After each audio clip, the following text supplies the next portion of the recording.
안녕하십니까. 더불어민주당 비례대표 김대영 의원입니다. 먼저 시정질의의 기회를 주신 존경하는 이봉락 의장님과 선배 동료 의원 여러분께 감사의 말씀드립니다. 본의원은 작년 이맘때쯤 인천 전세 사기 문제에 대하여 시정질의를 진행하였습니다. 그로부터 1년이 경과된 지금 그때와 비교하여 유정복 시장님과 집행부가 그간 어떠한 노력을 하였는지 점검하고 향후에는 어떻게 이 문제를 해결해 나갈 것인지에 대해서 질의하고자 합니다.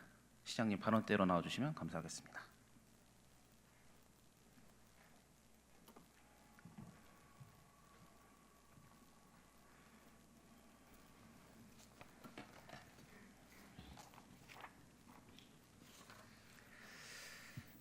시장님 오늘도 성실한 답변 부탁드리겠습니다. 먼저 첫 번째 질문을 좀 드리겠습니다. 인천에서 지금 전세 사기 사건이 발생한 이후부터 지금까지 인천시는 어떠한 대응을 해왔는지 답변 좀 부탁드리겠습니다. 네. 우리 인천시에서 전세 사기 피해가 발생한 게 2022년 7월이었습니다. 이 사건이 발생한 이후에 전국에서 두 번째로 전세 피해 지원 센터를 개소를 해서 법률 상담과 금융 상담 등을 시행해 왔고, 특히 이제 전세 사기 피해 실태 조사를 한 이후에 인천형 지원 사업을 시행한 건 김 의원님도 잘 아실 겁니다. 또 단수단전 유예나 피해 소상공인 대출 지원, 심리 상담 지원, 민간 임대 사업자 점검, 공인중개사 사무소 특별 점검 등을 병행해서 추진해 왔는데, 이제 지난해 전세 사기 특별법이 제정이 되면서 우선 매수권 행사나 긴급 주거 지원, 경매 공매 유예 중지 등 피해자들을 위한 상담과 진행을 진행 중에 있습니다.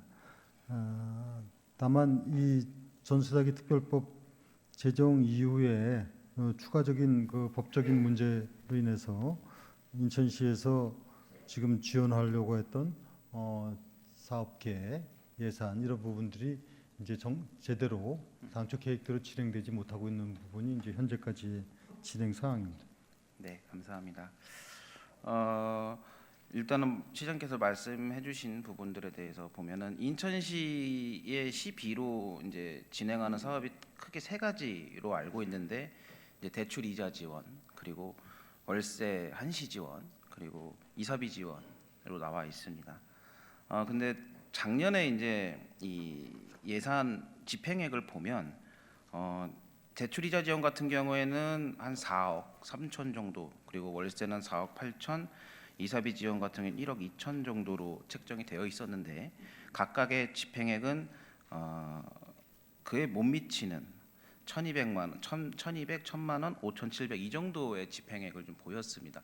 이 경우는 어떤 것 때문이라고 혹시 생각이 드실까요? 이제 당초에 예산을 63억을 편성했을 때는 네. 우선 이 상황에 대해서 전세 피해자들이 경공매가 진행이 되고, 이에 따라서 살던 집을 떠나서 새로운 거처를 마련해야 되고, 이런 전제하에서 예산을 세웠지 않습니까? 그러나 이제 특별법이 시행되면서 경매가 유예가 되고 우선 매수권이나 기존 임차주택 공급 공공임대 전환 등이 이 지원 대책이 되면서 기존 피해 지역의 주민들이 그 집을 떠나지 않고 있게 됨으로 인해 갖고 우리가 편성된 예산을 집행하기가 어려웠던 것이 이제 상황이 되겠습니다. 네. 그 관련된 예산과 관련된 얘기는 좀 이따가 다시 한번 더 질문을 좀 드리겠습니다. 다음 질문입니다. 전세 피해 지원 센터의 소재지가 어디고 좀 혹시 그 센터 인력 구성이 어떻게 되는지 말씀해 주십시오. 네, 여기 부평 십정동에 전세 피해 지원 센터를 설치를 했고, 여기 센터에 근무하는 인원은 6명인데 공무원이 3인, 또 허그 직원이 1인, 법무사 2인으로 구성되어서 지금 업무를 보고 있습니다. 혹시 시장님께서는 이 센터를 방문해 보신 적 있으십니까? 네. 언제쯤 방문하셨을까요? 처음에 방문했고 또 나중에는 국토부 장관도 와서 또 했고 네. 작년에 또한 두 차례 차례. 방문했습니다. 네. 혹시 이 센터에서 근무하고 있는 우리 시 직원들이라든지 이 직원들이 혹시 애로사항이나 이런 것들은 청취하신 적 있으실까요? 제가 뭐 직원들하고 직접적인보다도 이제 늘 이제 국장이나 과장 통해서 이제 직원들을 관리를 하는데 여기 직원들이 지금 뭐 사실은 소수 인원이 업무에 충실하고 있는 것으로는 알고 있습니다. 네, 제가 이제 저번 1월 달이죠. 1월 달에 이제 저희 박종혁 부의장님과 함께 여기 센터를 한번 방문을 했었습니다. 그래서 직원들과의 여러 가지 애로 사항이라든지 여러 가지 좀 센터의 운영 현황이라든지 이런 것들 청취하고 왔었는데요. 일단은 아시겠지만 시장님, 우리가 지금 피해자들이 한 3천 명 이상의 규모가 되지 않았습니까? 근데 이분들의 어떤 피해자 확인이라든지 결정이라든지 상담이라든지 이 과정, 일련의 과정에서 지금 이 있는 6명이 전부였거든요. 그렇게 운영을 해오다 보면 이게 쉽지 않은 문제였지 않습니까? 어떻게 보면 3천 명이라는 피해자들을 대상으로 6명이서 이 많은 상담이라든지 이런 것들이 진행한다는 게 정신적으로 힘들다고 저는 생각을 합니다. 근데 그러한 부분들에 대해서 직원들은 크게 어떤 얘기라든지 이런 것들이 좀 없었던 모양인데 본인이 좀 판단하기에는 이건 물리적으로 좀 인력에 대한 충원이라든지 이런 것들이 좀 필요하지 않을까라는 말씀 차원에서 이제 지난 1월달에 이제 임시회에서 그런 말씀을 드렸었습니다. 이제 전세 피해 지원 센터를 지금 이제 시 지경으로 이제 운영하고 있지 않습니까, 시장님? 이거를 도시공사 소관의 인천 주거복지센터 그 십정동에 같이 소재하고 있는 주거복지센터가 위탁 운영하는 건 어떠신지, 그리고 이렇게 위탁 운영을 하면서 계약직 인력을 한 뭐 많게는 20명 이하 정도, 20명 이내로 좀 충원하시는 건 어떠신지에 대한 방안을 좀 그때 제안을 드렸었는데 이에 대한 추진은 혹시 되고 있는지 여쭤봅니다. 네, 지난 1월달에 임시회를 통해서 김 의원님께서 위탁 운영 문제 그리고 인력 확충 문제 제기가 있었습니다. 그래서 이 문제를 갖고 지금 그 도시공사하고 논의하고 있는 단계입니다. 다만 어떻게 하는 것이 효율적인 운영인지, 그것은 실질적으로 여기를 찾는 방문객 수라든가 또 상담 건수라든가 이런 현실적인 수요를 판단해야 되고, 또 어떤 것이 이 문제를 풀어나가는데 효율적인 일인가 하는 부분에 대해서 현재 검토 단계에 있다는 말씀을 드리겠습니다. 혹시 검토 중이시라고 하시면 뭐 언제쯤 답변이 받을 수 있을까요? 뭐 지금 이 자리에서 언제다 이렇게 말씀드리기보다는 가급적인 검토를 조속하게 해서 처리하도록 하겠습니다. 인천 같은 경우에는 이 전세 피해 지원 센터 같은 경우 보시면 가장 먼저 개소를 하지 않았습니까, 전국에서? 이제 어떻게 보면 그때는 이제 여론에 휩쓸려다 보니까 조금 급하게 한 경우도 없지 않아 있다고 생각을 합니다. 그러나 이제 그 이후에 이제 센터가 개소를 하고 난 다음에 좀 어느 정도 정성화라든지 조금 더 확충을 하거나 확대를 해서 좀 운영 방식에 대해서 안정화가 좀 필요했던 것 했어야 되는데 그런 것들이 조금 미진하지 않았나라는 생각을 합니다. 왜냐하면 너무 급박하게 피해자를 상담하고 지원하다 보니까 그럴 여유가 없었던 것 같아요. 그래서 이참에 어차피 주거복지센터에 대한 기능을 조금 더 확대하는 방향에서 그런 부분들을 조금 더 크게 논의하면 인천시 공무원들, 그러니까 뭐 주택정책과라든 주거복지팀 같은 경우에는 원래 본연의 업무가 있지 않습니까? 근데 지금 이 전세 사기 문제 때문에 그 업무보다는 이 업무에 집중하고 있는 게 현실이기 때문에 시 공무원들이 갖고 있는 본연의 업무를 찾아주되 그에 관련된 일정한 업무에 대한 분담도 저는 분명히 우리 공직사회에서 필요한 것이고 우리 시장님께서 해주실 역할이라고 저는 생각을 합니다. 그래서 좀 적극적으로 고려를 좀 부탁드리겠습니다. 네, 잘 알겠습니다. 네, 다음 질문인데요. 2023년도 아까 예산 관련된 잠깐 얘기를 했었는데 2023년도 이제 피해 지원 관련된 전세 피해 관련된 예산이 총 얼마였고 집행액이 어느 정도였을까요? 아까도 말씀드렸지만 63억으로 네. 당초 예산을 편성을 했었는데 네. 이 집행률은 1.6%에 그쳤는데 이미 말씀을 드렸다시피 당초 생각했던 이 전세 피해자들이 자기가 살던 곳을 이탈하지 않고 거주함에 따른 그 피해 지원 예산의 집행이 안 됐던 것이 이제 중요한 사유가 되겠습니다. 네.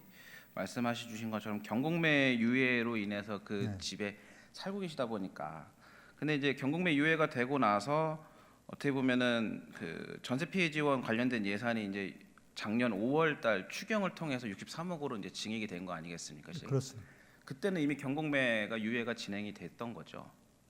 이 특별법이 이제 제정이 되면서 그 시행이 네네. 되면서 실질적으로 이렇게 유예가 되다 보니까 막상 이사를 이 하지 관련된 않는 상황이 해당되는- 발생하게 네. 되니까 네. 그 사유는 예산 편성할 때는 그렇게 생각하지 네네. 않았었죠. 그래서 어떻게 보면 그 당시에 이제 네. 저도 이제 그 추경 당시에 예결위원이었기 네. 때문에 이 관련된 예산을 직접 다뤄봤지만 그 당시에 예산 항목도 전세 피해자에 대한 그 예산, 그러니까 관련 예산 통 항목이었습니다. 세목이 없이. 그러니까 결국엔 그렇다고 한다면 분명히 유동성 있게, 분명히 그 상황에 맞게 이 여러 가지 사업 예산들을 집행하거나 계획할 수 있는 어떻게 큰 유동적인 바운더리를 좀 둔 것인데. 뭔가 지금 아까 첫 번째에 말씀드린 것처럼 대출이자 지원이라든지 월세 지원, 이사비 지원 같은 경우에는 해당한 사람이 없다는 것은 그 문제를 파악하고 조금 더 개선할 수 있는 여지나 여러 가지 부분들은 있지 않았을까라는 생각을 하거든요. 뭔가 이런 거죠. 특히나 지금 이 이사비 지원 같은 경우에는 대상이 아시겠지만 긴급 주거 지원을 받으신 그 긴급 주거로 들어가신 분들에 대해서만 공공임대 그 이사비를 지원하고 있지 않습니까? 근데 우리 그러니까 피해자들이 쫓겨나면 꼭 이게 대부분 그 우리가 크게 국토부의 지원이 대출이자 그러니까 금융 지원 아니면 주거 지원이 둘 중에 하나 선택을 해야 하지 않습니까? 근데 대부분 주거 지원을 안 받습니다. 왜? 금융 지원을 받아야 본인이 신용불량자가 되지 않으니까 그 신용불량자가 되지 않기 위해서 금융 지원을 많이 받는단 말입니다. 그러면 긴급주거 지원을 받다 보면 나의 빚은 오롯이 떠안기 때문에 대부분 이 긴급주거 지원에 선택을 하는 대상도 없었을 것이고 그러다 보니까 이 이사비 지원도 저는 해당하는 사람이 별로 없을 거다. 그래서 차라리 이사비 지원 같은 경우에는 긴급주거 같은 공공임대주택이 아니라 아예 민간 임대로 들어가시는 분들까지 해당할 수 있도록 조금 더 대상을 완화했으면 어땠을까라는 생각을 했거든요, 시장님. 그 이제 그 당시 예산을 다루고 했었기 때문에 63억 예산 편성할 때의 상황을 김 의원님께서 잘 알고 계시지 않습니까? 네. 근데 지금 상황 변화에 따라서 집행은 안 됐지만은 그 후에 이사비 지원 문제 등과 기타 추가적인 검토는 지금 해 나가고는 있습니다. 네. 그러나 이 법 시행에 따른 상황 변화를 다 예측을 해서 이걸 유연하게 할 수 있는 예산 편성이라는 건 사실상 어려웠던 것은 아마 이해하실 겁니다. 뭐 그런 부분들도 네 그렇게 보고요. 그러면 이제 그 맞물려서 올해 예산은 어느 정도일까요? 올해 예산이 11억 원으로 편성했는데 네. 이 부분은 바로 지난해 이런 상황이 생겼기 때문에 네. 현실적으로 어떤 정도의 이것이 수요가 있을 것인가 하는 것을 감안을 해서 편성을 했습니다. 그러니까 그러니까 어떻게 보면은 집행부에서는 네. 수요에 대한 현실화를 보고 책정을 한 건데 작년보다 이제 한 80% 정도, 그러니까 표면적으로 보면 80% 정도 이제 감액이 된 거 네. 아니겠습니까?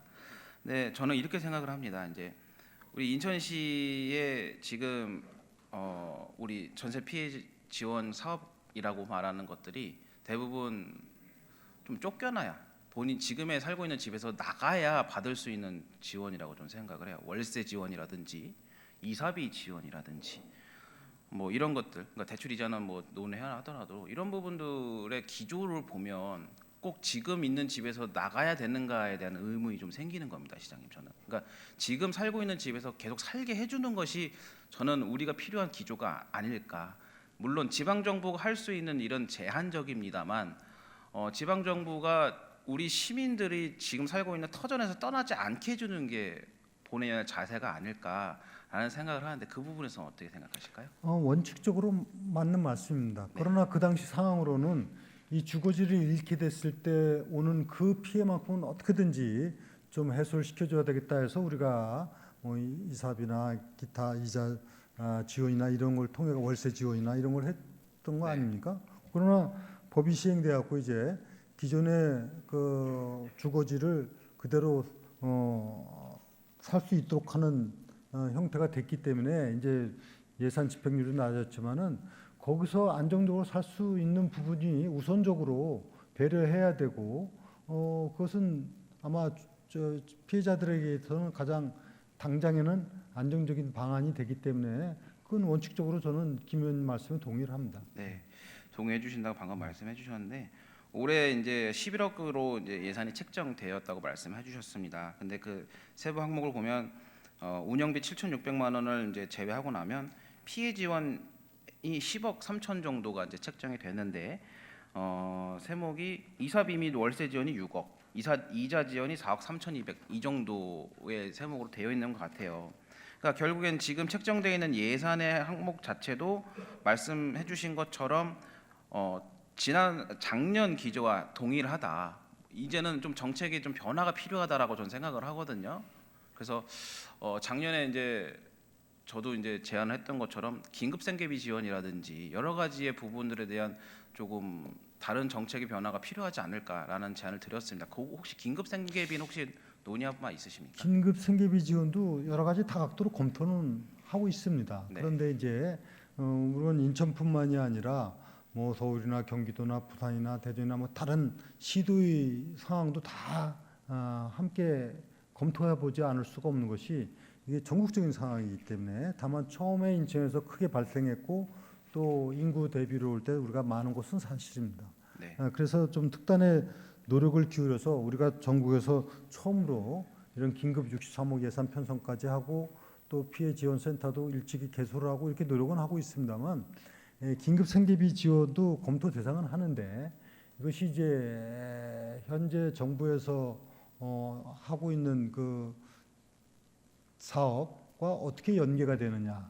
그 다음에 이제 예산이 이렇게 하는 것이 이 재원의 가장 효율적인 방법이냐. 그리고 타 시도와 형평성의 문제 이런 거를 지금 보고 있습니다. 현재 각 시도가 이 전세 사기 피해 지원 대책은 많이 다릅니다.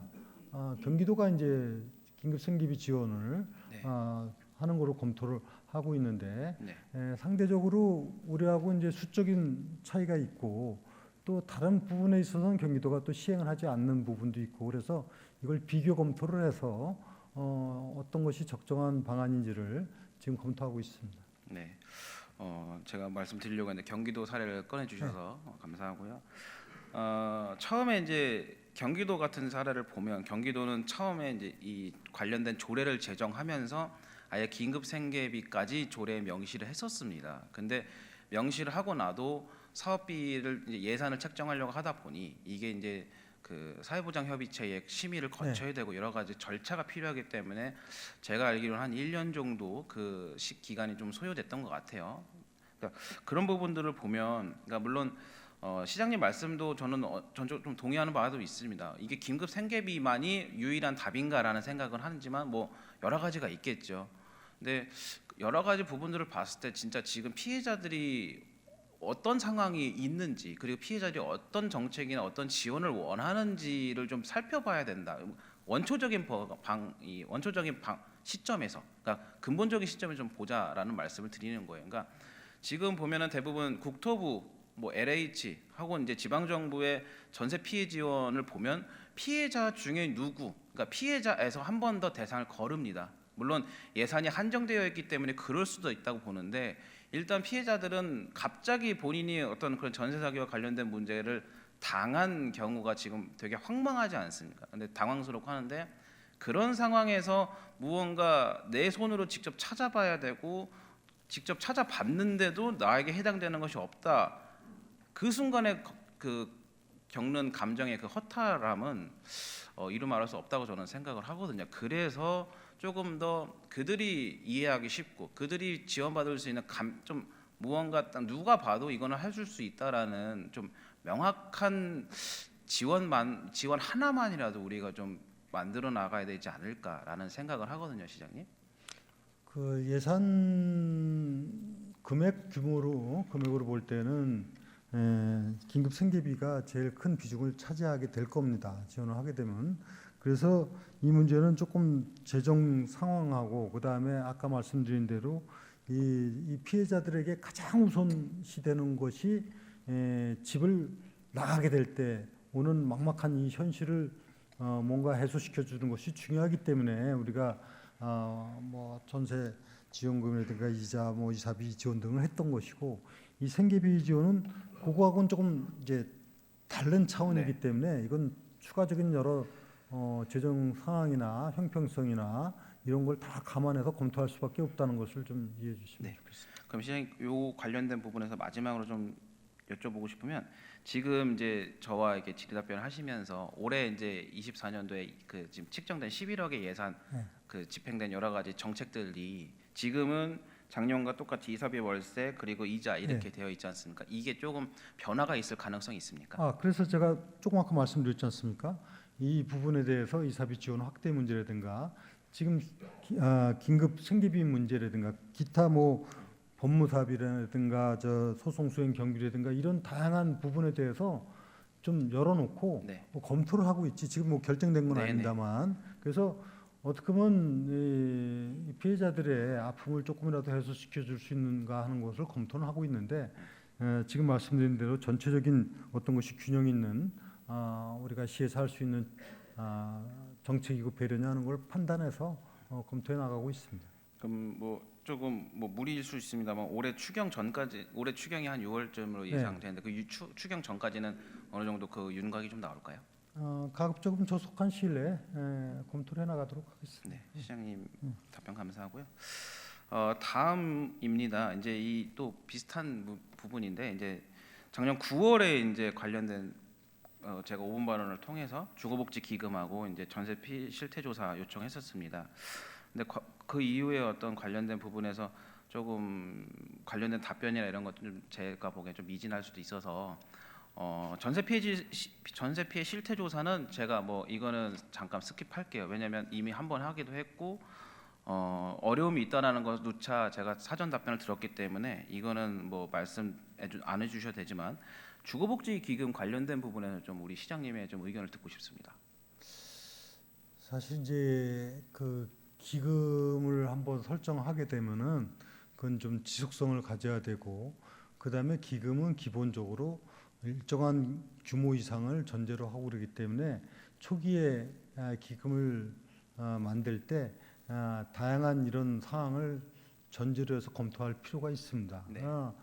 주거복지를 위해서 어떤 그 한목적적인 독자적인 기금이 필요하다는 부분은 뭐 저도 공감은 합니다만 그 기금을 마련하기 위한 재원의 문제라든가 또 규모의 문제 그리고 실질적으로 운영의 어떤 방향 이런 것이 전제가 돼야 되기 때문에 조금 연구가 필요합니다.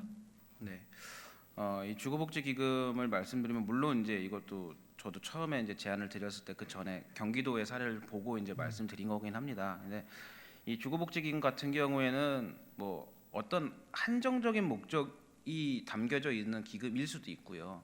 이제 보면은 주거복지라는 통합 어떻게 좀 포괄적인 의미에서의 기금인데 이제 주거복지가 여러 가지로 봤을 때 지금 원래 이제 우리가 지금 주거기본법이라든지 여러 가지에 관련된 주거 안정에 관련된 조례라든지 이런 건 많지 않습니까? 이제 그런 부분들의 예산을 봤을 때 조금 더 우리가 좀 두텁게 그 복지를 강화하거나 아니면 주거에 대한 지금 이런 전세 사기와 같은 여러 가지 사회적 안전망이 위협받는 상황이 저는 이후 지금 이 전세 사기가 터진 이후에도 또 발생 안 될 거라는 보장은 저는 없다고 생각을 하거든요. 근데 그럴 때마다 우리가 어떤 뭐 특별법에 기댄다든지 아니면 이런 뭐 조례라든지 아니면 뭐 국비의 어떤 특별 교부를 받아가지고 이렇게 진행하는 방식은 조금 좀 지양해야 되고, 우리가 갖고 있는 지금 기존의 기금이라든지 갖고 있는 자원, 자체 재원이나 이런 부분을 최대한 활용해서 조금 더 유동성 있게 쓸 수 있는 그런 행정이라든지 예산의 상황이 좀 마련이 되어야 된다라는 말씀을 좀 드리고 싶은데, 이거에 대해서는 좀 동의하시죠, 원론적으로? 네, 그러니까 지금도 주거복지를 다양한 분야에서 시행하고 있지 않습니까? 네네. 뭐 청년에 대한, 신혼부부에 대한, 취약계층에 대한 다양한, 그리고 뭐 주거복지 차원에서 공공임대 주택이라든가 다양한 정책을 하고 있는데, 지금 이제 특히 이제 전세 사기 피해 이런 상황이 생기면서 소위 말하면 여러 가지 어떤 주거의 그 리스크를 경감시켜 줄 수 있는 곳까지 확장하는 형태의 주거복지를 얘기한다면은 이제 그것이 더 의미가 확대된 주거복지 개념이 됩니다. 그래서 조금 더 이런 부분에 대해서 현실성이 있는지에 대해서 판단을 해야 되기 때문에 좀 연구 검토가 필요하다, 이런 말씀을 드린 것이고요. 기본적으로 이런 그 복지를 위한 기금이 필요성에 대해서는 인정을 하지만은 이걸 시행하는 데 있어서는 좀 더 다양한 분석을 통해서 해나가야 되지 않을까, 이런 생각입니다. 네, 감사합니다. 다음으로는 좀 질문을 드릴게요. 혹시 시장님께서는 그 피해자들의 주거를 혹시 방문해 본 적이 있으십니까? 저는 그 동안에 이제 그 피해 지원 센터를 방문하고 또 이분들을 시청에서 만나고 여러 차례 했지만은 직접 그 피해 지역 주택을 방문하진 네. 못했습니다. 좀 방문해 보셨으면 좋지 네. 않았을까 하는데, 요 PPT 자료를 보시면 왼쪽에는 지난 이제 임시회 5분 발언 때도 제가 제시했던 사진이기도 하지만 미추홀구의 모 아파트 어떤 피해자분들의 상황이다. 지금 누수 때문에 천정이 다 뚫려 있고 지금 거의 살 수가 없는 상황이고요. 오른쪽의 사진은 그 연합뉴스 기사를 이제 제가 발췌를 했는데 계양의 전세 피해자입니다. 근데 보시면 오른쪽에 발목까지, 그러니까 결국엔 계양의 전세 피해자인데 이제 이 주택이 너무 이제 허술하다 보니까 이게 침수가 된 거예요. 침수가 됐는데 지금 그런 부분들이 이제 본인의 집까지 이제 침수가 되다 보니까 이게 여러 가지 전기라든지 전자기기가 이제 같이 합선이 돼서 이 지금 저 침수 피해자가 20대거든요.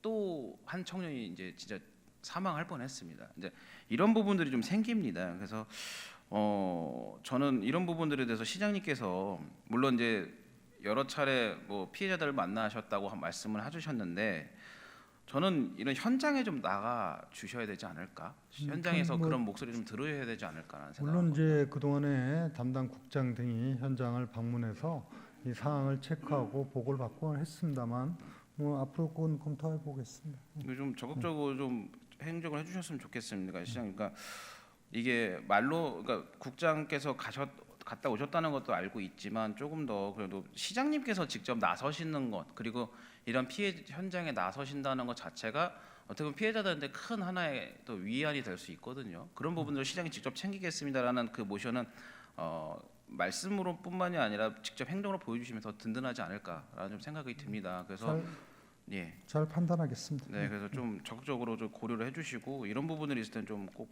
현장에 나가주시길 좀 부탁드리겠습니다. 그래서 이와 관련된 부분에서 하나 꼬리적인 질문인데, 전세 피해자 주택에 대해서 좀 공공이 임시적으로 좀 대리해서 좀 관리하거나 이런 방안은 혹시 생각해 보셨나요? 어디서 관련? 공공의 네. 기관에서 지금 이런 부분들이 보면은 대부분 여기 이 나홀로 주택 같은 경우지 않습니까? 근데 나홀로 주택도 대부분 이 관리소가 있고 관리 업체가 있는데, 이 관리 업체들이 인천 같은 경우에는 지금 전세 사기 그 가해자 일당과 또 같은 일당이기도 한데, 이런 부분들이 제대로 고려가 되지 않고 또 이런 것도 민법적으로 해결해야 되다 보니까 즉 이 관리 업체들이 저런 부분들에서 원래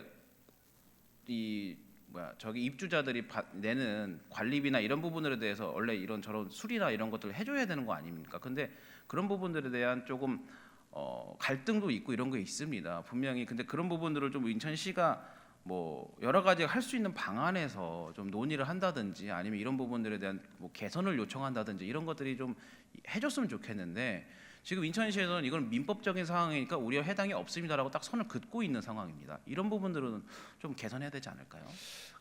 이런 문제 전세 사기 피해에 대해서 어떻게 지원하고 구제를 하고 이런 부분에 대해서는 시에서 당연히 적극적으로 검토해야 될 사항이지만은 민간 사유 재산인 그 주택에 대해서 공공에서 관리하는 부분에 대해서는 여러 가지 잘 판단해서 해야 될 부분인 것 같습니다. 왜냐하면 그거는 현행 제도에 의해서 관리 주체가 있고 또 주택을 소유하고 있는 사람이 일차적인 관리의 주체인데 공공에서 이걸 다 어떻게 관리를 근데 하느냐 이제 하는 문제는 저런 주택 네. 같은 경우는 이제 피해가 전세 사기 그러니까 피해가 피해에 난 대해 주택 아니겠습니까? 글쎄요. 그걸 그걸 조금 공공에서 주택 특정한 관리까지를 부분에 접근하는 부분은 피해를 상황을 갖다가 확인을 하고 실태를 조사해서 대응 조치를 하는 부분은 필요하다고 보지만은 공공 관리라고 하는 측면까지 가는 거는 이게 경우가 맞는지 그건 네. 그럼 모르겠습니다. 이러한 방금 말씀드린 이러한 부분들이 만약에 전세 사기 특별법 개정안이나 이런 데 담겨져 있다면 집행하거나 움직일 수 있는 걸까요? 공공이? 법에 담겨 있으면 그 법을 집행해야 되는 행정기관으로서는 당연히 그에 따라야 되겠죠. 그러나 이제 법이 그런 부분까지도 담을 수 있을지는 모르겠습니다. 네. 그러면 이제 이 방금 말씀드린 것처럼 이 특별법 개정안이 원래 2월 29일에 본회의에 상정돼서 통과됐었어야 되는 건데 저는 부의되지 못해서 통과가 아예 안 됐습니다. 그래서 혹시 이에 대해서는 좀 어떻게 생각하시고 이 네. 특별법에 대한 개정에 대한 노력을 좀 해주시고 있는지 하실 생각 있으신지?